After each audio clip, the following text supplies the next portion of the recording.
The time will come when you're going to need some sort of a rail or guide system for your circular saw to make nice straight cuts. There are a lot of options out there for doing so, but I'm going to show you what I've used for years, which is quick, easy, and extremely inexpensive. So, with that said, let's get dirty. We've all done it. We've all started really simple, really elementary, with grabbing a piece of wood with a flat edge, and that is our guide system. It works in a pinch, absolutely, but there's some things to consider. So one, this piece of wood had better be square, or you're not going to get that straight cut. The second thing is that we are clamping it on the ends to create this rail. Now, if this piece of wood is not thick enough, when we start putting pressure on the middle for our cut, this wood can bow on us by putting that pressure on. So the last thing is we have to make two marks. One, we have to compensate for the distance of the blade to the shoe, and the other is we have to use those marks, and the other is we have to use those two marks to clamp this piece of wood down on that straight line. So that would require, so we clamp it down on this one, it's not on that one, so we move it, we clamp it down on that one, and we may have to make a few adjustments to get it just perfect on that line. So again, we've all done it. We all have that piece of wood that we write circular guide, circular rail on, set it to the side. And I mean, it's a piece of wood. Over time, it is going to bow and warp on you. Let's move on to the next one.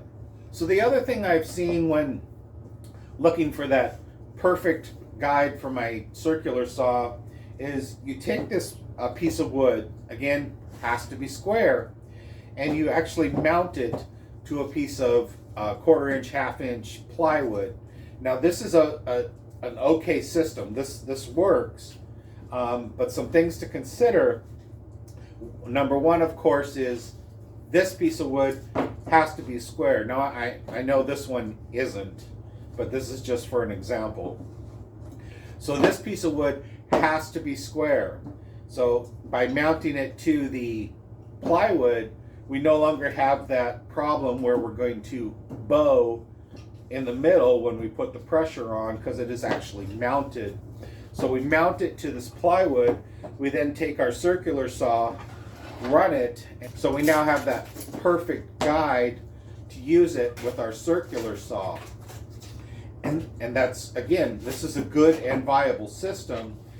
The problem is that, again, we have to make the two measurements unless you're going to do another piece of perfectly square wood on the back side that you can use to just slide it, because again, it has to be perfectly square in order for this line to be perfectly straight. The only other downfall I see with using a system like this is the fact that you're going to lose about 1/4 to 1/2 inch of your cutting depth. Now on a 7 1/4 inch blade, that doesn't really make a difference, but these smaller 5 inch blades, losing 1/4 inch to 1/2 inch of your cutting blade depth on these particular blades can be very detrimental. So again, viable system. There are some flaws with it, but if that's what you're using and it works for you, that's great. So the last one I'm going to talk about before I show you what I use is you can actually order a professional rail system. So I was looking at the prices of them. You're looking at, anywhere from $70 to over $100 depending upon which rail system you pick. Again, those are great systems, but what I'm about to show you is $15, and it's worked for me for years. So let me show you what I use. So this is a 48-inch drywall T-square. Now, the benefit of this is that it's made of metal, won't bow on you, and it is already perfectly square. So when it comes to making my straight cuts, this is what I use. Now, this is a newer one, but let me switch it out with the one that I actually use. And that's this one right here. So the difference is that on this one here, I took a measurement from my blade to my shoe, and the measurement was 1 inch. So I took a hacksaw, marked 3/4 of an inch, and cut that side off.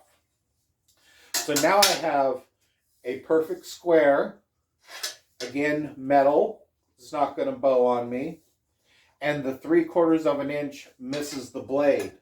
So when I'm setting up my cut, I can make one mark, but I still have to compensate for the 1 inch that I have from the blade to the shoe, and that's easy because it's an inch. So if I need to cut something at 18 inches, I'll measure 19 inches, make a mark, put this on the wood, 2 clamps, it's square, and I make my cut.